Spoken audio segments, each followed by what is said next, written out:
శ్రీరామాయణంలో ఇదో అద్భుతం. ఎక్కడ రామాయణం అయిపోతుందని మీరు అనుకుంటారో అక్కడ ఒక స్త్రీ పాత్ర వస్తుంది, వచ్చి రామాయణాన్ని కొనసాగిస్తుంది.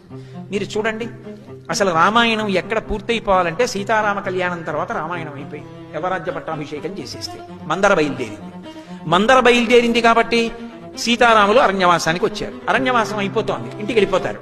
శూర్పణక బయలుదేరింది, రావణాసురుడికి చెప్పింది. రావణాసురుడు వచ్చి సీతాపహరణం చేశాడు.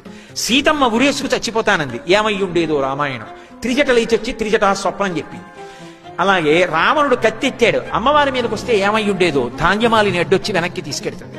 అలాగే రాముడు బ్రహ్మాస్త్రం చేత మరణించాడు అని చెప్పి ఆవిడ్ని పుష్పక విమానంలో తీసుకొచ్చి చూపించారు. ఆవిడ నిజంగా రాముడి శరీరం వదిలిపెట్టాడు అనుకుని గుండెలు బాదుకుని ఏడ్చింది. ఏమై ఉండేదో త్రిజట చెప్పింది, సరమ చెప్పింది. వైధవ్యాన్ని పొందితే పుష్పక విమానం ముయ్యదు, నీవు వైధవ్యం పొందలేదు, రాముడు మూర్ఛిల్లాడంతే, తేరుకుంటాడమ్మా, ఆయన మరణించలేదని చెప్పింది. మళ్ళీ సూర్యోపాసన చేసింది. రామాయణం ఎక్కడ అయిపోతుంది అనుకుంటామో అక్కడ ఒక స్త్రీ వచ్చి రామాయణాన్ని కొనసాగింపజేస్తుంది. అది రామాయణంలో ఒక వైచిత్ర్యం.